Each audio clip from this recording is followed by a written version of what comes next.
Rheid Schloss had his first public speaking gig when he was 5 years old. And all he did was cry in front of his audience.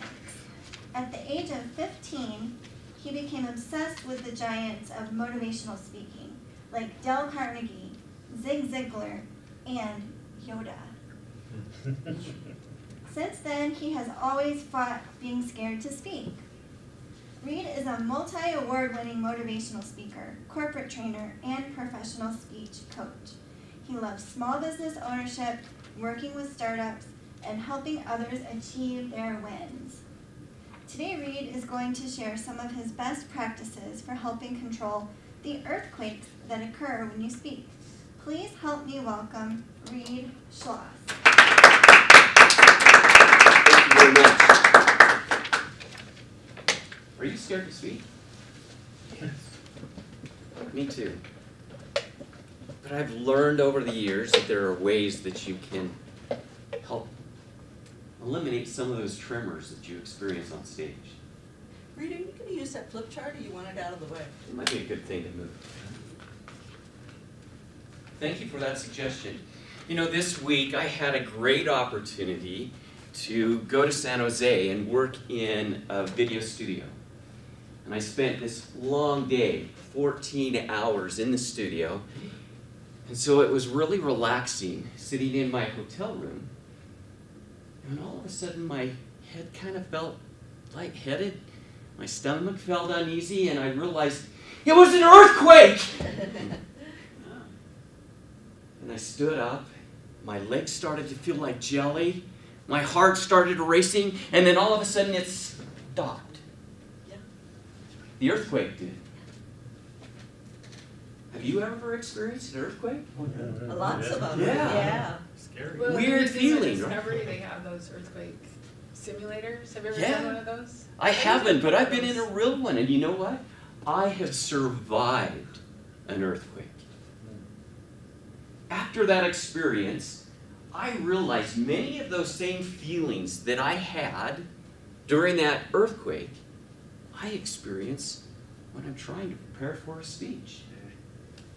You've never experienced that? No. Wow. I don't think that's. I know others here have, haven't you? I know a lot of people that don't that have that problem. palpitating of heart, maybe lightheaded, maybe not. Are we Well, I can talking tell you about from my speech, experience. Or are we talking about the earthquake now? I'm getting lost. Well, that's a good question. When was the last time you experienced an earthquake? A couple of years ago, it was the big one in California. For me, it was just moments ago before taking the stage. And maybe you've experienced that as well. Perhaps it was not just the moment you got on stage, but maybe it was the hour before you stepped on stage. Or, to be realistic and honest, maybe, Joe, this was days before your speech that you got a little anxiety?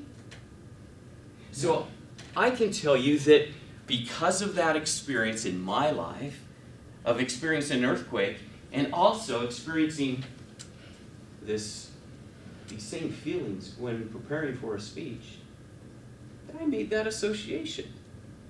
That sometimes when you prepare for a speech, it's like preparing for an earthquake. So I have this routine that helps me prevent my legs from becoming liquefaction on the stage. And I want to share 4 points with you. The first one is mortality rate for speakers dying on stage is pretty low. So take a secure thought that you're not going to die on stage even though you might feel like you're going to die.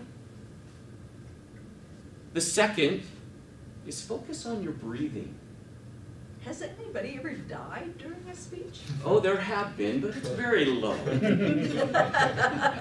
But I can tell you, in my personal experience, I have only seen one person that didn't die, but they just toppled, boom, and hit the back of the stage.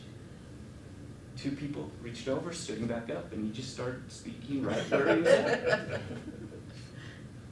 I have seen people throw up during their speaking, though. Oh my. That would be really bad. Yeah. And I have felt that way too. But breathing actually can help you with that. You see, your body needs the oxygen, and when you start kind of pacing and kind of thinking faster and you're breathing just the top lobes of your lungs. But the real workhorses of oxygen is the lower lobes. So you need to focus on deep breathing. Some people run in place. Do that little run thing. That helps get oxygen going. But for me, I have found yoga techniques work. A rule of 7 is what I use. 7 breaths in and out, counting to 7 as I breathe in and as I breathe out.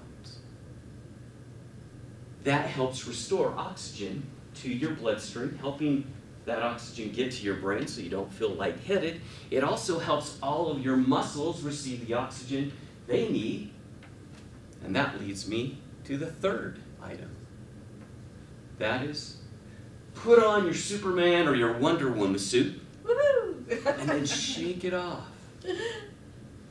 Because that actually is a mechanism for relaxation. As you take that pose, you tighten up every single muscle and then you relax it and shake it off.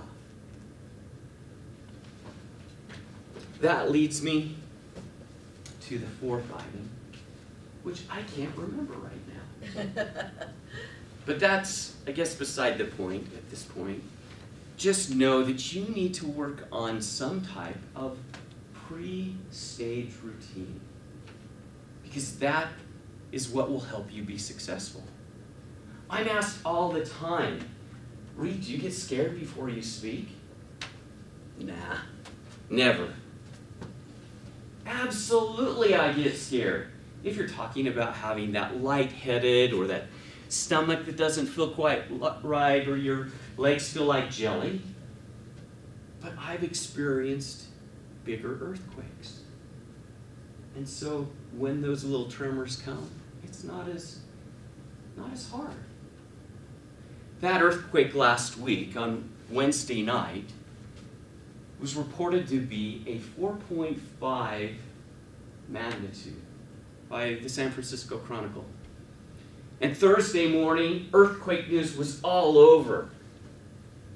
Not because of that earthquake, but because it was the 30th anniversary of the largest earthquake in California history, next to the 1906 earthquake.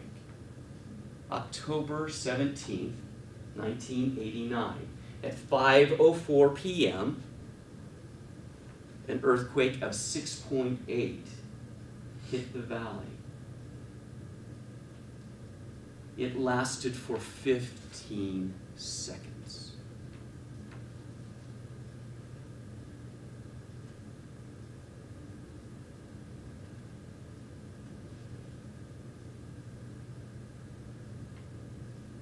You know, 15 seconds is a long time to stand, not saying anything on stage.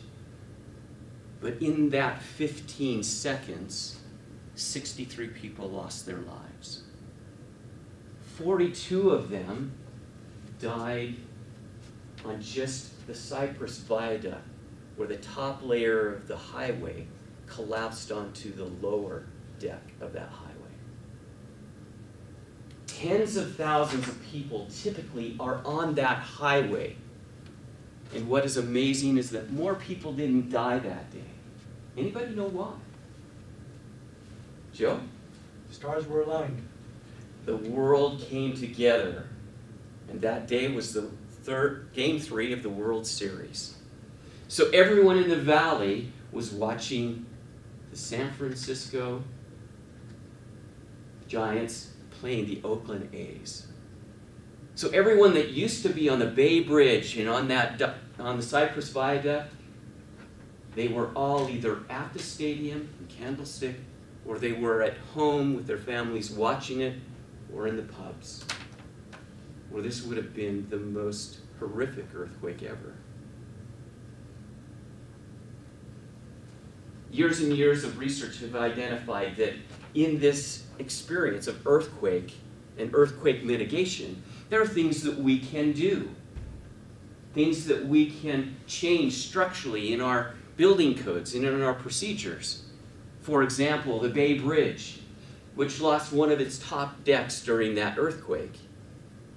It was replaced by a suspension bridge that will withstand 6 feet of movement.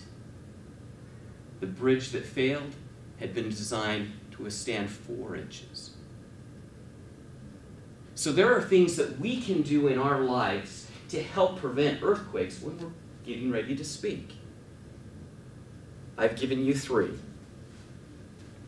Right? The secure thought that you're not going to die on stage. Second, to focus on your breathing. The third, to put on your Superman or Wonder Woman outfit, shake it off. But the real key is that you've got to practice it. Just like me, during the earthquake, I didn't know what to do. There wasn't a lot of earthquake training in my elementary school in Burley, Idaho. So you need to go to the Museum of Discovery Yeah, and try out the earthquake machines. I do. I need to learn how to climb under a desk or stand in a doorway. But for you as speakers, I encourage you to create your pre-speaking routine. Mr. Tisman.